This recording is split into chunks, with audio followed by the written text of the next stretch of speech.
Hello, hello. Welcome to The Play That Changed My Life, brought to you by Harbinger Theatre. I'm Patrick White, co-founder of Harbinger Theatre, and I have two great guests here today to talk theater in the capital region and beyond. Today, I have Mr. Jay Hunter and Kerry Kazmierowicztrimm.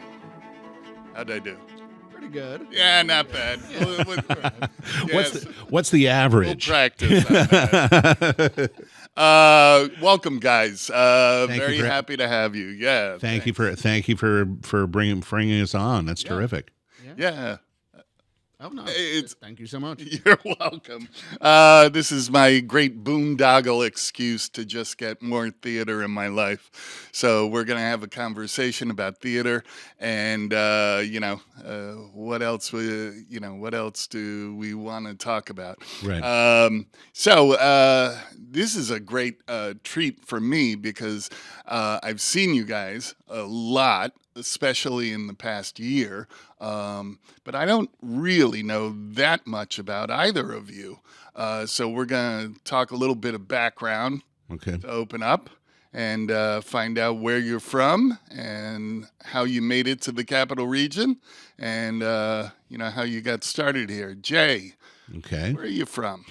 Oh, wow. That is Sorry, I didn't mean to stump I know you want to. Well, it's close. It's close to that. I was born in Stamford, Connecticut, but there's like a bunch of places between there and here. All right. My dad was climbing the corporate ladder at CBS Films, so I got to live in Europe for a little while. I got to live in England and Switzerland and Canada, and came back to the United States, I think, in '69.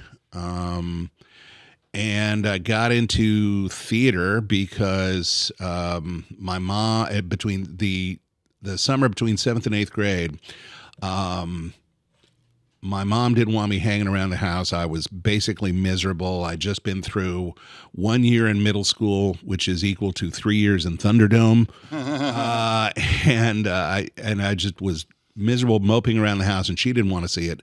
So she put me into a youth theater production that was happening at Darien High School, which is where I also did theater later on.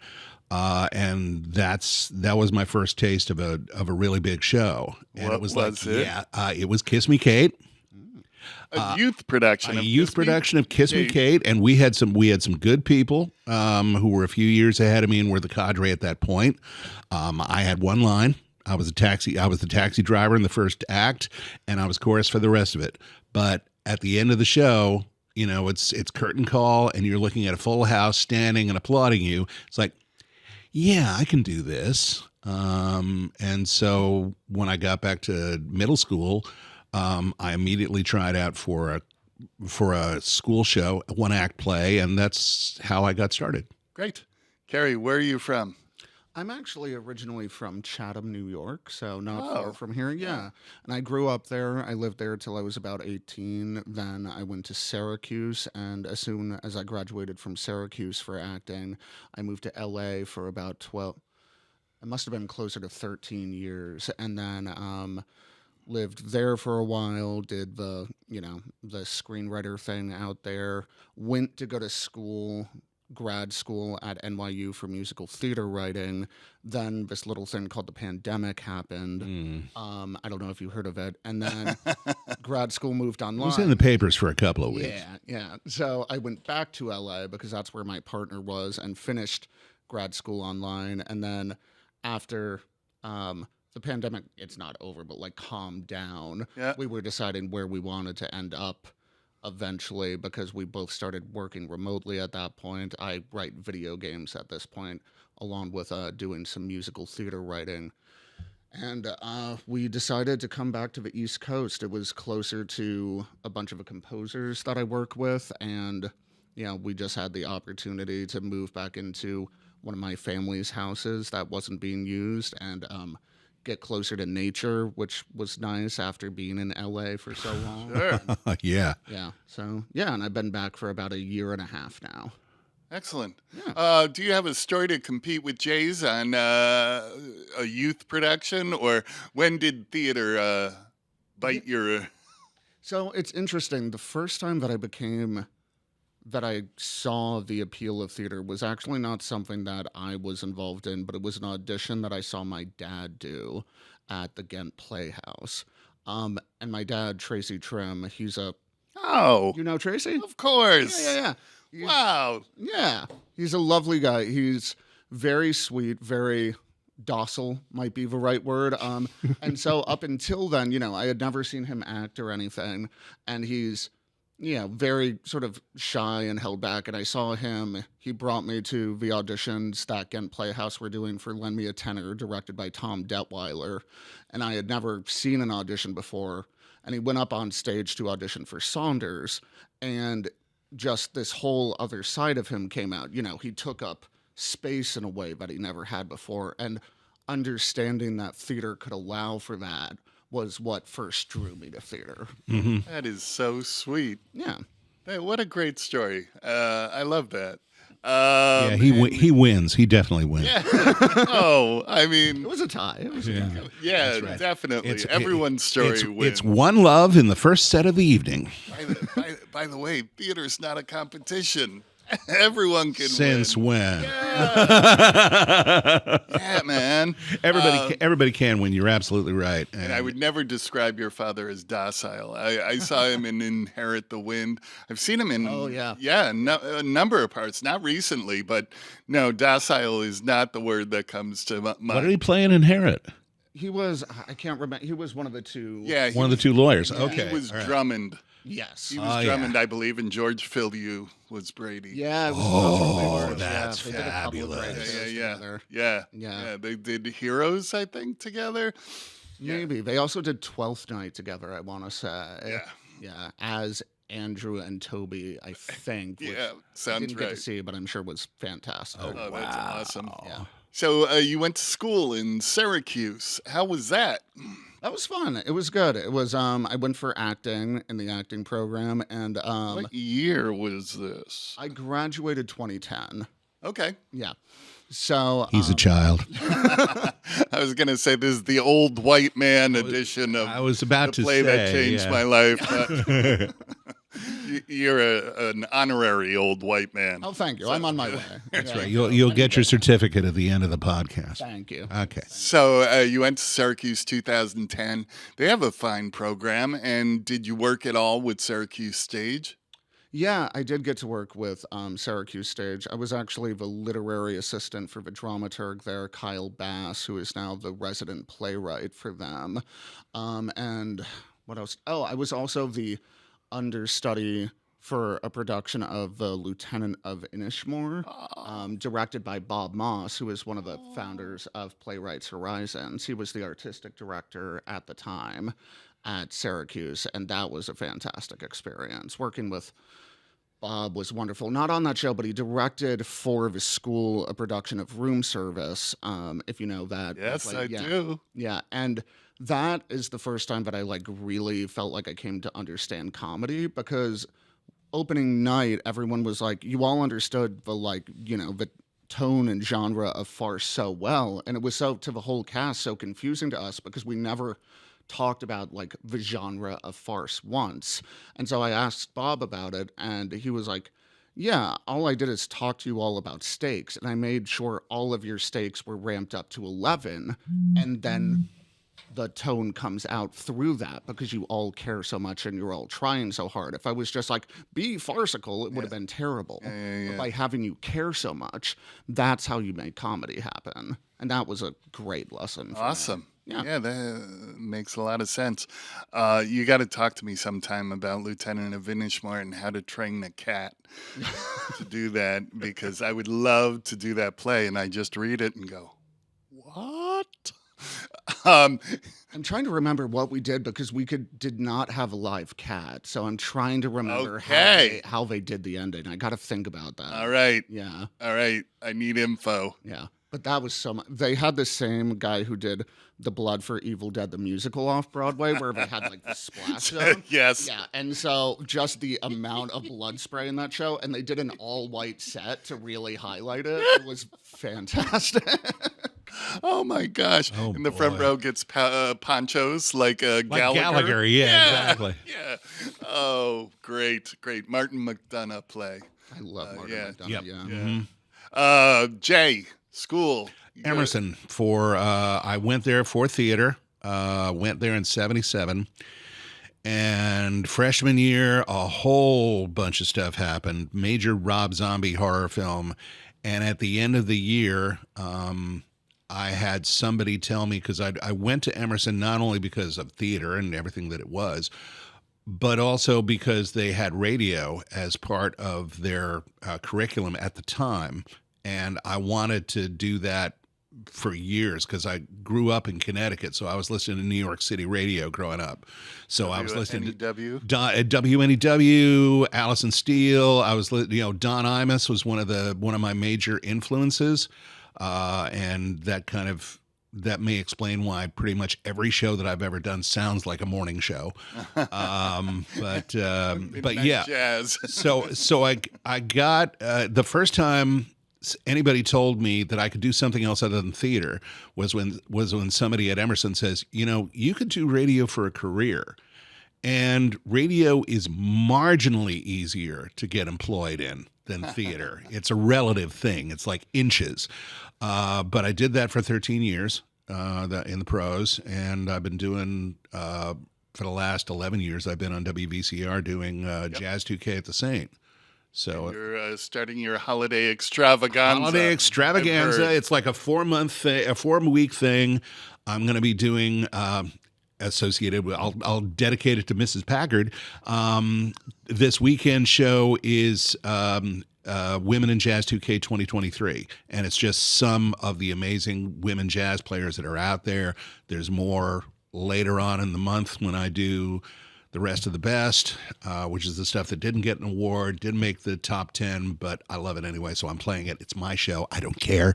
And then I hand out awards at the end of the year and count down the top 10 Jazz 2K discs of 2023. We love it. We love it. The future is female. Oh, yeah. No doubt. No, and the future is a lot more interesting with females, I should say. Yeah, absolutely. How'd you come to the Capital Region? Well, first off, when I was at Emerson, I made friends with a guy whose family lived in Schenectady. And then sophomore year, I was invited to come to their house for the winter break we had a trimester system at Emerson at the time. Mm-hmm.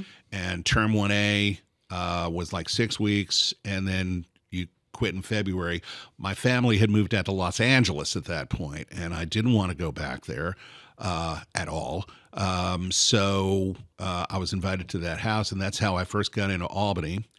I came to Albany to work in '87 when I was the morning guy at Q104, and I did that for a year, and then and I've been in and out of the Capital Region ever since. Wow. Yeah. Great. First experiences working in the Capital Region, on the Capital Region theater stages. So you're recent. Like, what was your first gig? Well, since I came back, because I used to do stuff at Ghent Playhouse Oh, okay. when I was a teenager and that kind of thing. Yeah. But like my first show there was The Miser, directed by Barbara Leavitt Smith. Yeah, Yeah, Barbara, yeah. sure. Yeah, I went to her birthday party this past summer. Oh, nice. 90th? Wow. Something like that. Yeah. Yeah, and she's still active. Yeah. And she celebrated her birthday by doing a play. Of course she did. Yeah. Hey, if I could, I would. Yeah, I mean, that would keep me around till 90 if I'm still on the boards. There you go. So the Miser at Ghent? Yes. And when you were a teenager? Yeah, I was just a small role, but my dad was playing the miser in it. And so that was the first time I got to act with him on stage. And that was a lot of fun. And yeah, did a couple of other shows around. I did the Fantastics at Ghent Playhouse. I played the old actor, and I was terrible because I was 20, pretending to be a 90-year-old. Yeah. And that went about as well as you expected. But it was fun. Yeah. You got to stretch. Yes. That was a stretch. You I swing will say for that. the fences. Yeah. Exactly. Yeah. That's how you grow. Yes. It's okay. Just bend over and walk like Walter Matthau. Yeah. Pretty much. I played an old man at school, American Academy of Dramatic Arts, and I played Mr. Morse in Hot L Baltimore. Oh, okay. Who's the one who loses every chess game.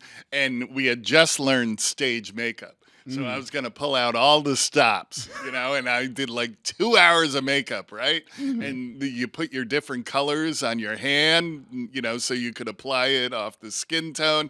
And I'm like in there working for an hour and a half before curtain, and I'm sweating. And I go, oh. Ruined. Well done. Yes. It was a heck of a performance. Yes. I loved it. Oh, that's fabulous. Yeah. So how about coming back from LA in the past couple of years? Yeah, coming back. So the first thing I did after I got back was at Bennington Community Theater back when it was still that. I went through that name change recently. With Jennifer Jasper and H.K. Goldstein directing. They've both moved since then. They did something called Show Off, which was a bunch of 10-minute plays, some of them written by them. And that was a lot of fun.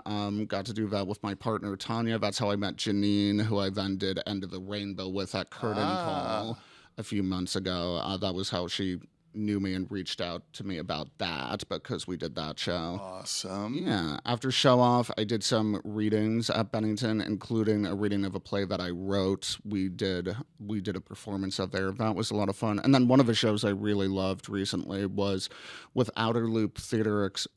With Outer Loop, I did 13 Suits, a Mother's Monologues, which was performed at the Capitol Rep, the upstairs space, the studio space there.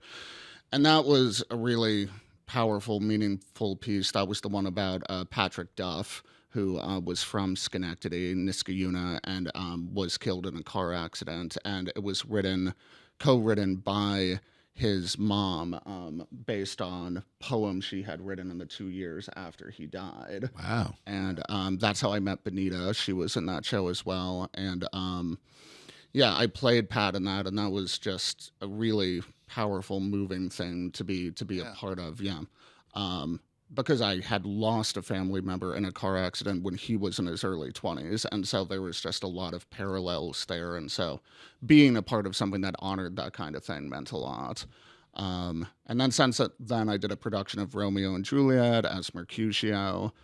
With Rooted Voyagers, do you know them? They're newer in the Capital Region. So what they do is they tour around the Capital Region, Hudson Valley, during the summer and perform in different spaces, everything from farmers markets to vineyards and that kind of thing. And so that was really neat. Wow. And then, End of the Rainbow at Curtain Call with Janine as Judy Garland, who was fantastic. And that was a fun. That show was an interesting challenge because Mickey Deans. I don't think the playwright liked Mickey Deans, which is fair. But playing a character that the playwright does not seem to like and making them human was an interesting thing to try to wrestle with. But anyway, I gotta tell you, in that Janine was off the charts. I didn't see the show, but I've everything I've heard says that Janine just knocked it out of the park. Yeah, and the way in which she sold each individual song, and they each had their own story. It was really something. But there was a moment you had, I think, in the second act when you finally start doling out the pills to her, and I was like, oh, that hurts. It was just so wrenching. Up until that point, I was all behind you. I was like, man, look what he's putting up with. But then that happens, and you're like, it reminded me, Chris and I saw The Days of Wine and Roses, the new musical, the Goodell musical that's being done on Broadway. Kelly O'Hara and Brian Darcy James. Yeah, we saw it at the Atlantic this summer in a musical about, two alcoholics and their battle, drinking and then trying not to drink. And when they continue, or when they slip, it's just, devastating. And then, we're going to sing a song. It's a hard show. And, but I got very emotional at the Rainbow. Jay, coming into Capital Region Theater, you made your presence known. You are a man about town. And this is my third stint, because the first one was in '88 after I got fired from Q104. And all I was doing was applying for unemployment and sending out air check tapes, and eventually I got another gig. And that's the thing about radio. In any other industry, if you get fired, you are the scum of the earth. You get fired in radio, you're just one of the gang. So it's on your resume. Exactly. In fact, I think people don't trust you in radio if you haven't been fired, because it's like, oh, so you made all these job changes on your own. So it's like, okay, fine, whatever. So anyway, I had nothing to do, and I was moping around. I was like, okay, I've got to do something, or I'm just going to go spare. And I saw an ad, a listing in the TU for RPI players doing "You Can't Take It With You." George S. Kaufman, greatest words in the world to this day. And I went out for that. I played Mr. Kirby. Jack Ryan was the paterfamilias of the family, and there was another first timer in the cast named Ed McMullen. Oh. And Ed and I, a year later, did Inherit the Wind, and I was Drummond, and he was Brady. Yeah. And that was one of the most fun collaborations I've ever had. Ed was such a marvelous scene partner, such a sweetheart. I didn't know that he passed until a few years ago, and I still look back on that show with absolute love. It was just a few years ago. It was like the first year of the pandemic, perhaps. Something like that. Yeah. So that's how I got in the first time. I did Foxfire at Schenectady Civic with Jack and with the woman who was my wife in You Can't Take It With You. Her name is Kathy. I can't remember her last name, but she worked for Troy Savings Bank Music Hall for years. And then we moved out to L.A., not to L.A., it was to San Jose, where my wife was working at IBM, and did new theater out there. Came back here in '95, and I did The Foreigner at Schenectady Civic, and then I got involved in I got involved in grad school. I'd left radio. I was trying to get work in the straight world, so I was out of theater for a while until I retired from the state last year. And I believe I went into an audition like a week after I retired, doing Tiny Beautiful Things with Michael Kennedy at Theater Voices. Yeah, beautiful play. And that cast was incredible. I mean, you got DQ, who is a monster. David Quinones. I love Dave Quinones. He is such a fantastic actor. He's great to work with. He's great to watch. Jay Gale, Sarah Melita, directed by Michael Kennedy. I mean, I couldn't have fallen into a better thing if I'd tried. And that's how I got back in. Lovely. Just awesome. The two of you are, if not world travelers, you've lived across the country in a couple of different, California and here. Mm-hmm. Can you talk, like you said, you were in San Jose? Yeah. And no theater there. No. At that point, I was just, I was working part-time in radio. I was hustling for jobs. So there really wasn't, I really kind of had to, keep myself open to whatever jobs came around. Okay. I wound up doing hosting market research sessions for commercials. That was one of the things I did before I got a full-time gig out there. And I worked overnights at KRTY. And that was my last gig out in California before I moved back east. I'm kind of curious about how the rest of the country or other places that you've lived, how their theater compares with the capital region, and whether you pursued theater in other towns or what you find here compared to. I can't talk about other areas. Like I said, I didn't do theater in San Jose. I didn't do theater when I was living in Los Angeles.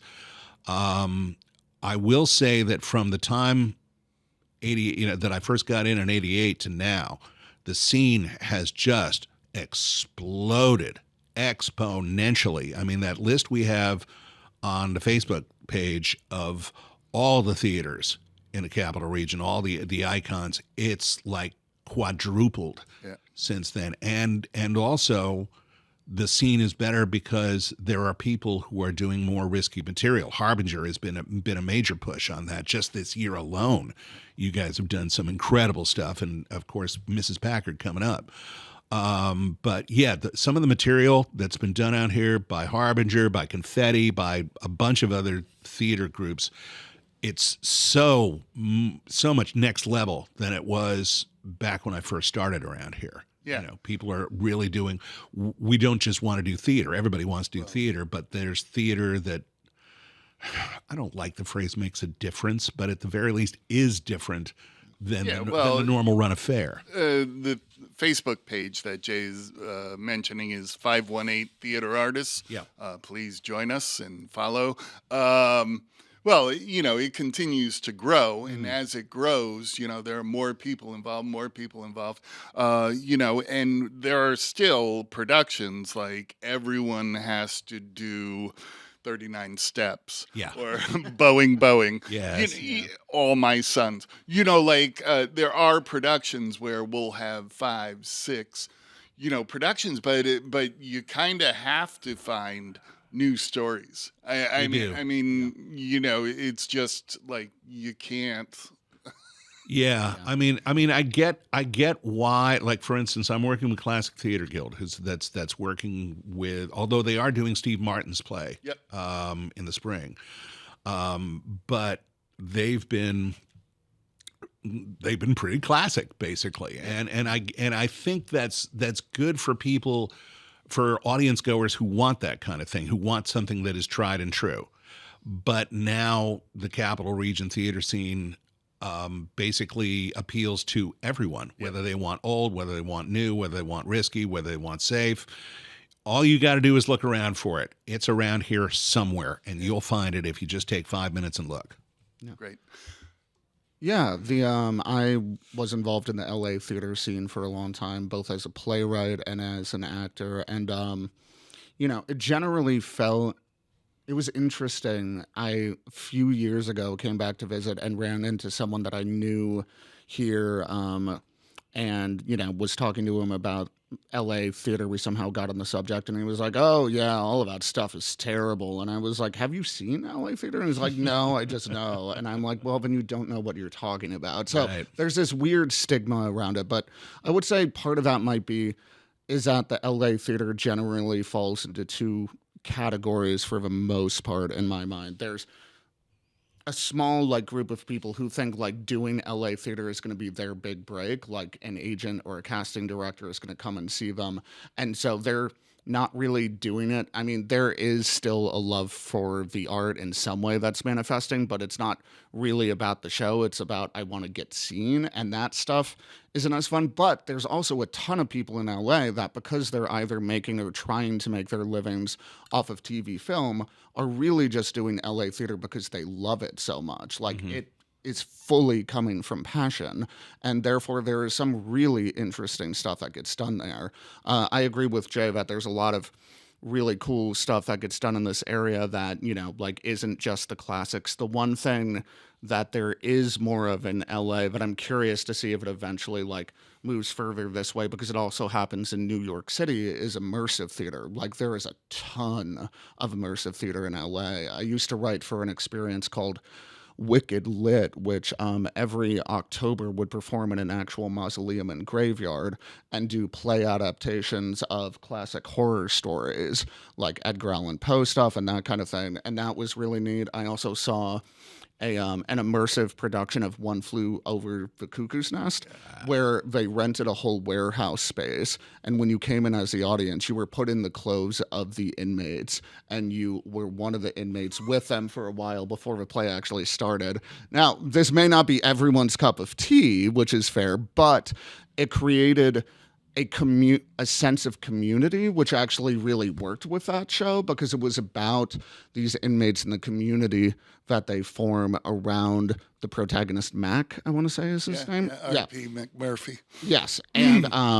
And so it really worked for that piece. And then there's also really interesting puppetry work that gets done in LA. There's a group called Rogue Artist Ensemble that in their adaptation of Pinocchio has the single, like it was the tiniest thing, but the way that they used physical bodies and puppetry and mixed them in the space, there is this moment in that show that is still for me like the single most powerful bit of staging I've ever seen. And all it was when Pinocchio goes to this island that's like full of candy and joy and all of this sort of thing. There's this character of this MC type who's wearing this like sort of grotesque but very like happy mask, and he's like, "Oh, come and join us," that kind of thing. And then after he ropes Pinocchio in, there is this moment that he goes from all of his joy, he turns profile to the audience, and his back just slouches over, and he becomes this like very just exhausted, bitter man. And that transformation, the way that they use physical performance, I had taken classes on it, but I had never quite understood how that could be emotionally powerful, as opposed to, like I'm very much an emotive actor, until I saw that. And so there is really interesting stuff going on with puppetry and immersive stuff out there that I love, and especially the immersive thing. I would be really interested in seeing like some of that come over to the capital region. But the shows that they are doing in the capital region are like Harbinger is doing a really interesting mix of material that isn't just the old go-tos, the Arthur Millers and the Eugene O'Neills and what have yous. But yeah, in terms of types of performance, that's the only thing that I would like to see more of. We are going to get a little bit of immersive. I think it's in January or February, Tony and Tina's wedding. Oh yeah. At UPH. So we do that, and I agree with you. I'd love to see something like that in the year. And I think now we have the people, now we have the infrastructure. We have a lot of actors who want to do something other than the tried and true. Yep. So I think anything could happen in the Capital Region Theater. Well, there is a fantastic theater company in Troy Foundry Theater, which does immersive productions. From their first, I think, was La Ronde, which was in a hotel and followed the actors around from floor to floor and room to room. Oh, neat. And then they've done other like sound installations. They've done History of Troy interweaved with, and the audience follows the action around. Oh, cool. This past year, they did a play called Hard Candy and Misdemeanors. Oh, yeah. Which is a first play in a while that's been a narrative, experience. But not to say the other plays don't have stories, but they're immersive. Yes. There are ways and there are experiences. Yeah. And the puppets. I just saw The Life and Times of Michael Kay by the Nobel Prize winner J.M. Coetzee down at St. Anne's Warehouse in Brooklyn. Oh, and nice. it's about a guy in South Africa who's escorting his mother home, and the guy has a hair lip. And it was all done with puppets by the company that did Warhorse Handspring. Oh, wow. Okay. Yeah. Is that still running? Yes, it is. Okay. Yeah, it's got 2-3 more weeks. It runs into January, I think. Okay. Yeah, and the use of puppets and like the rest of the cast were actors or who were handling the puppets of they used a puppet for Michael, his mother, a goat. And I think that was it. Everyone else that they came into contact with during the course of the story was a human being, an actor opposite them. Sure. Yeah. And Michael, he has a cleft palate, but also once his shirt was taken off, it was all exposed rib cage. So this, he's a puppet already, so it's kind of fragile. But also the ways in which he could move, it was so graceful, and it's just incredible things that you can do. Yeah. Yeah, it was just. I mean, it sounds a lot like Kabuki in many ways. Yeah, there are elements of that. Sure, yeah. Rogue Artists Ensemble does a lot of that. Like with their Pinocchio, they had 3 actors in all black who were moving the Pinocchio around. Right. And so it was very Kabuki inspired. That's cool. And Yeah. a lot of their elements. The thing that was interesting in this is like you could even have the actor who's voicing Michael and maybe manipulating his arms. At times there were 3 people working Michael, but you kind of just didn't even pay attention to them. You were just watching the puppet. You were like, but yeah, awesome. So Jay. Let's move on to our current projects. Alrighty.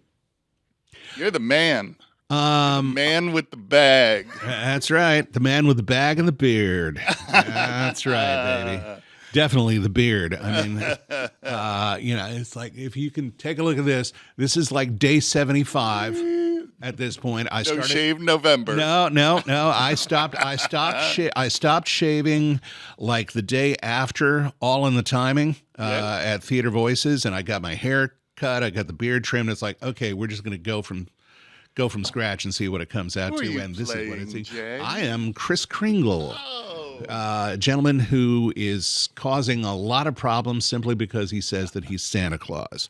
Not that he thinks he's Santa Claus, he is Santa Claus. And of course, that means he's running against a lot of people's comfort zones. And also, I like this Kris Kringle is the way that I've got it, is that he is a bit of a buster because from TLC.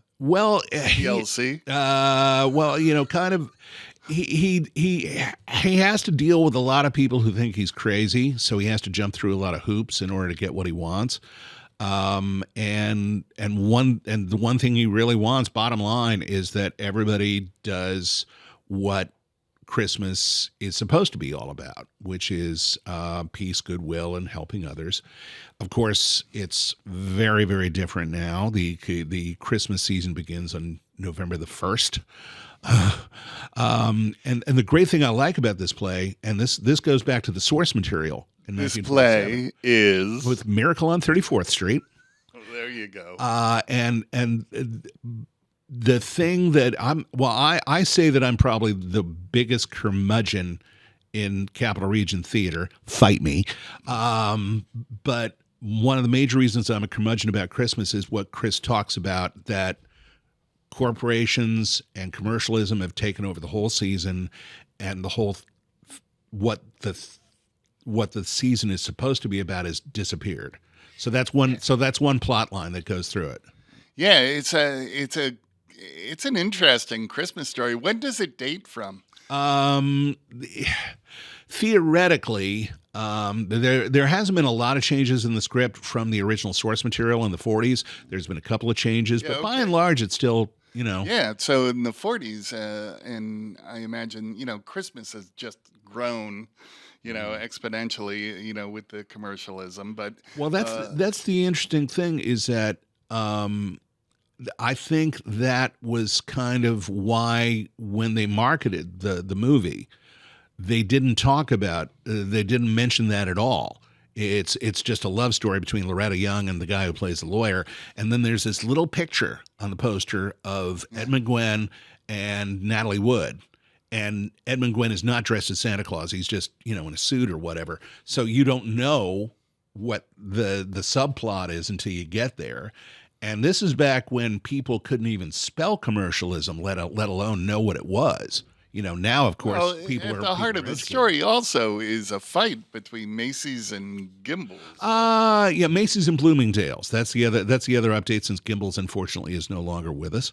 But yeah, it's, everybody kind of... a lot of people kind of jump on what Chris does to try and, get away from, pushing surplus toys and all the other things that the the store wants them to do, and just get what the kids want. So you're directed by Glenn Reed. Yes, You're upstairs. Who is a monster. He's been so good. Addie. Yes. Glenn Reed, artistic director of Classic Theater Guild. Yep. And this is going to be the first time I've ever been in the Addy, and I think it's a great space. I love black box theater because you can just get right down to the audience, and they're not at a distance. It's right in your face. Yeah. But the Addy takes that, plus has a really nice space that you can do a lot of things with, and it's been great since we moved it in there on Sunday, and it's going to be terrific when we open up tomorrow. Yeah, we're taping here in Proctor's Theater, and if you haven't been there, the Addy is a beautiful space. Upstairs, small studio theater, just wonderful. Not a bad seat in the house, and just really nice new space here at Proctor's. I'm kind of getting to the point where I like my theater the way that I like my jazz. I like it in small spaces because you can really get next to the performers. Big theaters, big whatever. Yeah, that's all good, but that's theater at a remove, and I don't like that. I'll tell you, last weekend I went to see Kathleen Chalfant in The Year of Magical Thinking, Joan Didion's biography, and Long Wharf has moved out of their theater. They've given up their real estate, and they are now doing shows traveling throughout the New Haven area. Oh, wow. And this was in a studio space. It looked like an entrepreneur building, sort of like a, arts building like the Albany Barn, but this was in a studio, and she was 5 feet away from me. Wow. I think it was an audience of 40 people, and they told me that before she starts the show, she comes and she was in a chair up front, and there were couches and easy chairs around in a semicircle around her. Right. But she comes and she makes sure that she can see into everyone's eye, so that whatever 40 people maybe that she could look, and she definitely looked into mine. All right. It's like so small spaces. Yeah, that's a challenge. It is. I just saw Boca at Curtain Call. It was the first time I've seen them in their new space. Yeah. And yeah, it was like, Gary Hoffman's like 5 feet away from me, and it's, which is terrific because I get to see him work. I get to see Melissa, who's an old friend, who was the AD on Foxfire. And then when I came back and I tried out for The Foreigner, I just went, on spec. And back then, of course, there wasn't the connections in the community that there is now, as far as who does what and when and where and all that. And Melissa was the director of The Foreigner. And it was like, okay, this will be fine. Were you Owen? Yes, I was. Of course you were. Yes, I was. And I was really, the thing that made me completely happy was when Barb Mallman told me that there was a point in the play where I made her skin crawl. Yes. And I'm like, all right, my work here is done. Yes, there was a period a few years ago. I directed The Foreigner at HMT, and I had 2 or 3 shows in a row where I needed Ku Klux Klan hoods, and it was becoming a recurring motif in my plays. But hey, when life gives you Klansmen, make lemonade. So. Miracle on 34th Street. The experience of working with this cast. How big's your cast, and when are you running? We got a really big cast. We got a lot of first timers. We got a lot of children, a lot of kids, and they've been great. And especially the girl Ava Martin, who's playing Susan. She is terrific. She is well ahead of her years. and I definitely want to see what she does as an actress. And Jeffrey June, who's playing Fred, he just came in 3 weeks ago. So He's a fine actor. his face has been in a script for 3 weeks, and he's made the transition completely. He got it all down. You got Kimberly Collins, who's playing Doris. I mean, it's just a great group of people. We open up tomorrow night. We are in the Addy 2 weekends, 4 performances, matinees on Saturday and Sunday, both this weekend, next week. And the 17th. Through the 17th, proctors.org if you want to go get tickets. Awesome. Cool. What are you doing? What is it? As if you didn't know. Mrs. Packard. Mrs. Right? Packard. Mrs. Packard by Hadn't heard about that one. I don't know What why. is Mrs. Packard? Mrs. Packard is a play by Emily Mann, being done by Harbinger Theatre, which you've heard of. And it is about Mrs. Packard, strangely enough, who is an actual woman who, in the 1800s was sent to an insane asylum by her husband, back when women could be sent there by their husbands. And it is about her journey to prove her sanity, both at the insane asylum and then eventually in court. And very inspiring, harrowing, but inspiring story. And I play Dr. Andrew McFarland, who runs the insane asylum and who's just a great guy. He's a great guy. He's a surprising guy. If you asked him, he will tell you he's a great guy. He's a surprising guy because he has a developing relationship with Mrs. Packard. It changes in ways, and he's in all seriousness, he's actually a very interesting character. I'll try not to give too much away here, but when I was starting to work on the role with Chris Foster, who's directing the show, one of the things that I first latched onto as far as what Dr. McFarland, as far as, from my contemporary filter, how I was viewing him, was thinking about people I've known and seen online who are very into the notion of being an ally until their own choices are pointed out to them and they are forced to reckon with, the things that they've done themselves, that they're very comfortable supporting people when it's about yes, I'm on your side about this other issue. But when it comes back to them, they get very defensive and aren't comfortable with that sort of self-reflection. And so for me, that was a big starting place for McFarland. Well, I can see it in your performance that you doubled down. Yes. Your defensiveness takes on harsher characteristics. Yes. But great.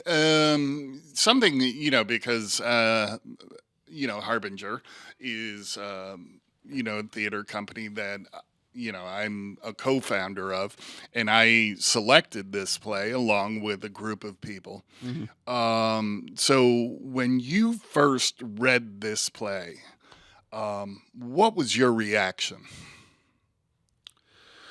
When I first read the play, my reaction was, one, it was a very interesting story that I didn't know much about.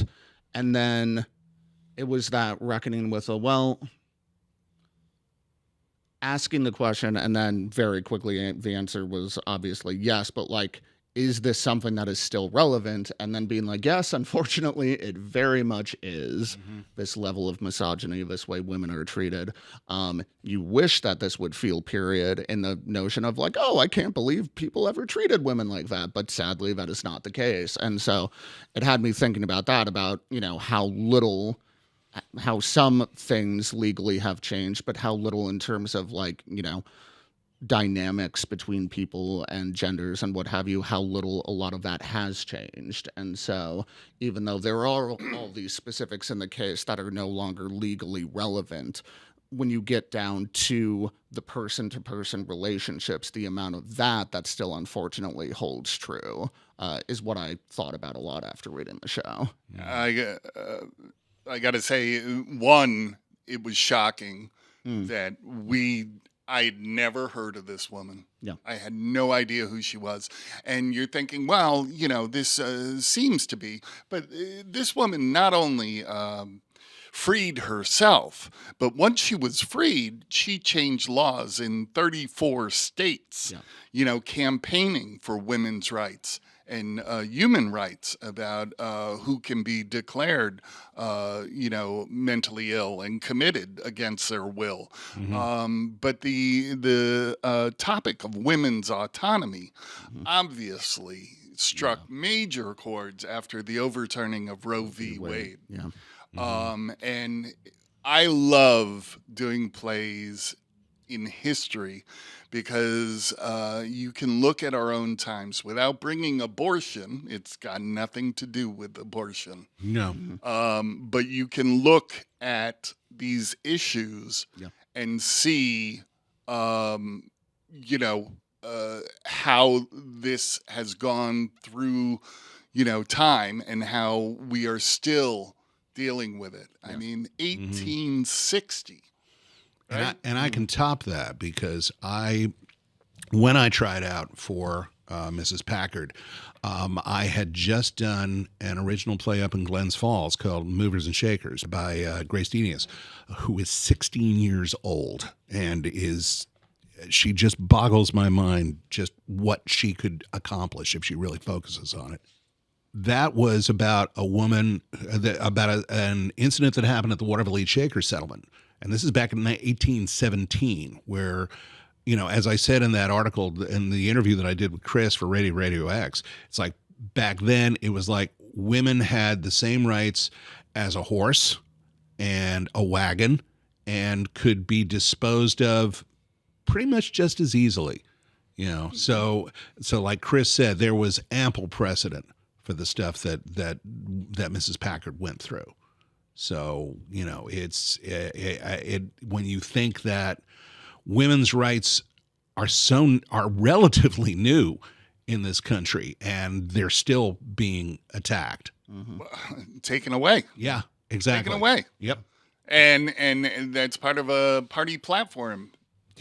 Yeah, that's basically it, and what boggles my mind is it's kind of like the cartoon of, I'm running for president on the weasels ripping off your face party, or weasels eating sheep party, and the sheep are going, wow, he tells it just like it is. All right. Yes, so Mrs. Packard at Albany Barn, we open tonight? Yes, tonight, and we run through December 16th. Performances are Thursdays through Saturdays at 7:30 p.m. Plenty of street parking. We have talkbacks on somewhere, Friday anywhere. nights. Somewhere. Yes. It's Albany Barn. It's on 56 2nd Street in the heart of Arbor Hill. 2 blocks away from Capitol Rep. So it is a very safe neighborhood. And if we want things to change, we have to change ourselves and visit these neighborhoods that may be a challenge for some of us. Right. So, play that changed your life. Who wants to go first, gentlemen? I need to revisit my notes because I've been intentionally, since you said to only choose one. All right, Jay, you're up first. Working some of my other stories earlier in the conversation, so I've crossed a couple of these off Okay, now. great. I'm gonna Love it. I'm gonna flip a coin. It's gonna be between Kiss Me Kate, which got me into theater, period. Give us the other one. The other one would be You Can't Take It With You, which got me into Capitol Region Theater. If I'm gonna go for something more recent, the play that's changed my recent life in this stint in theater, it would have to be Lifespan of a Fact up at Homemade Theater. Beautiful play. Yeah, I got to play John DeGata.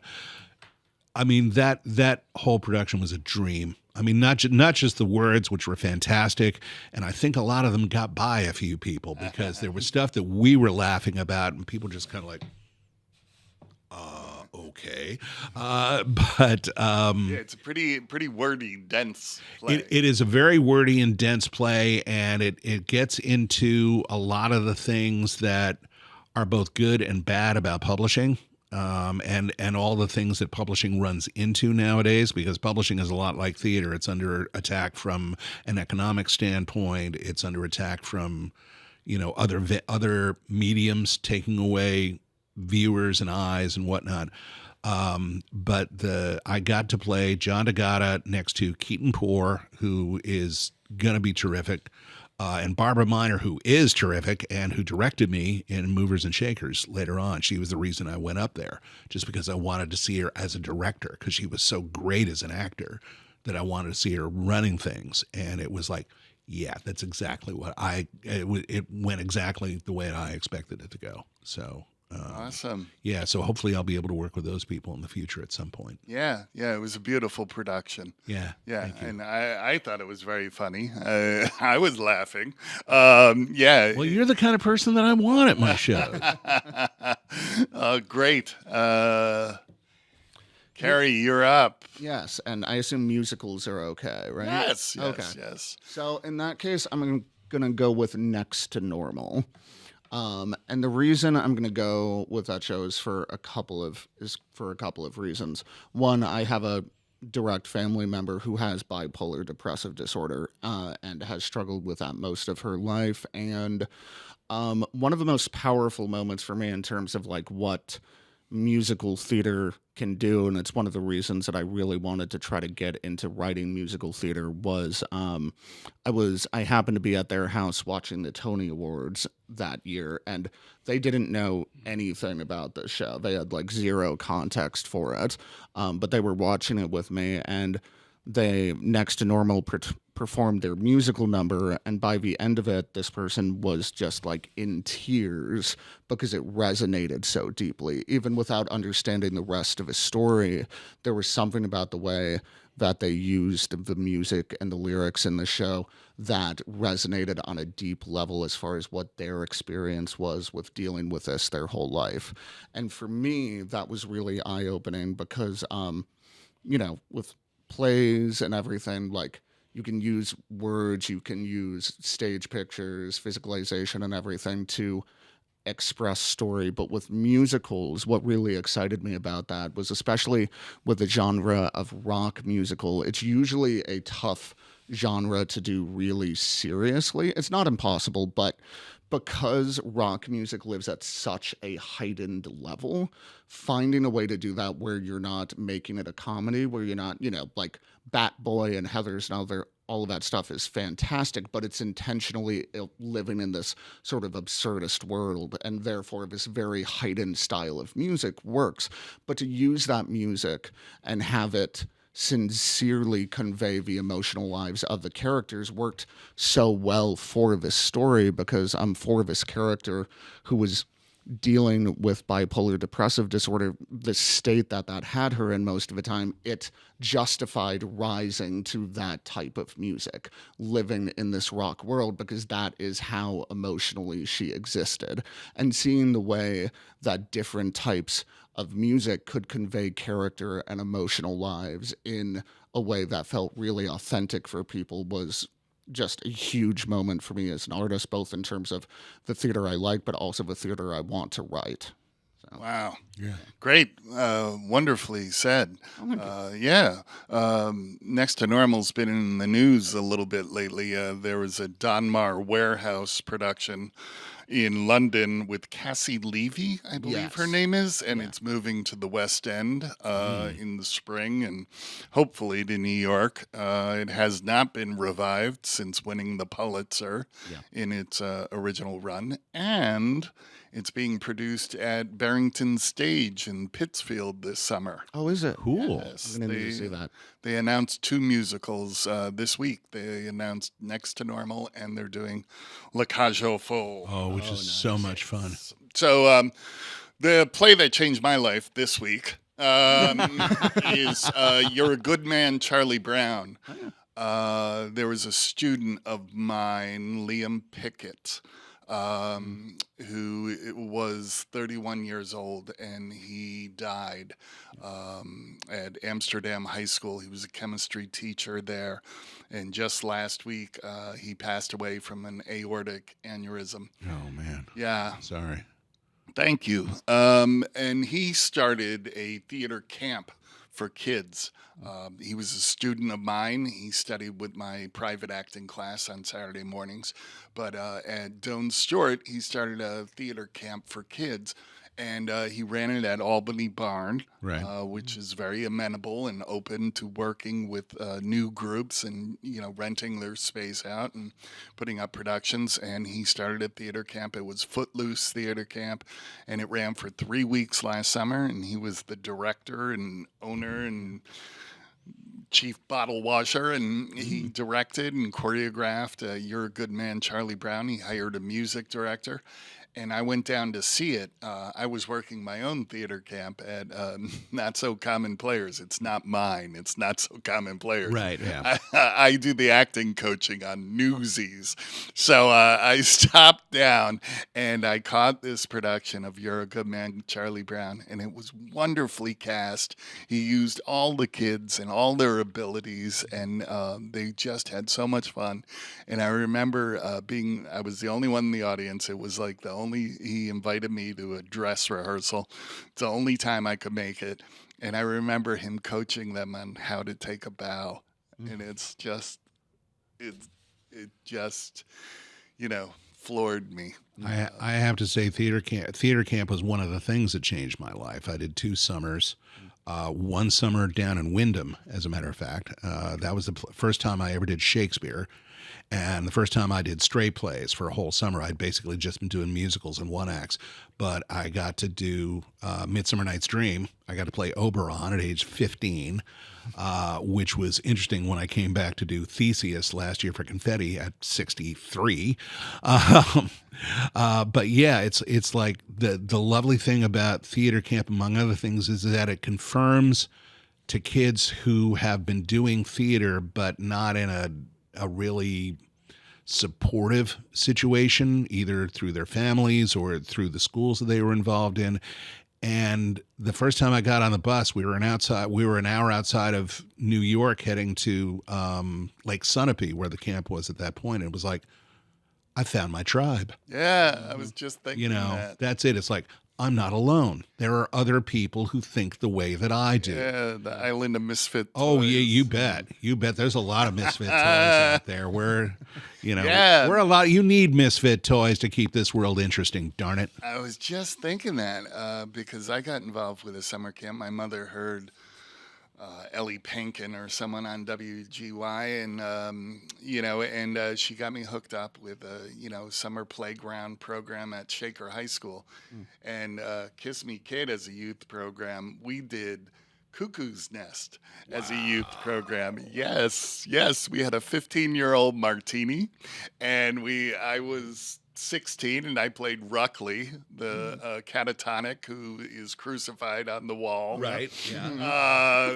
Yeah. Yeah. So that's throwing you into the deep end. That's throwing you off the raft and seeing if you can swim. Cuckoo's Nest, the youth production.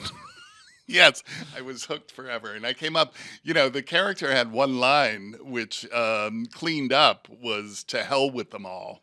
But I came up with a whole backstory, what happened to him, and we had improvs, and it was like, oh my, I went right out there. But I used to bike like 5 miles in the dark every night to Shaker High School to be involved with youth. Uphill both ways. Summer in the camp. snow. Yes, I woke up an hour before I went to bed. That's right. Ate a lump of dried poison, worked 75 hours in the mill, and when we got home, our dads would kill us and dance upon our graves singing hallelujah. And you try and tell the young people of today that, and they won't believe you. Well, that is the play that changed my life this week. I hope you've enjoyed our conversation. I hope you get theater in your life. Kerry, Jay, thank you so much. Thank you. Thank you. Can't wait to see you soon in a theater. I'll be seeing you tonight, I believe. Yeah, so get some theater. This is Patrick White and Harbinger Theatre saying thanks for listening. Thanks for watching.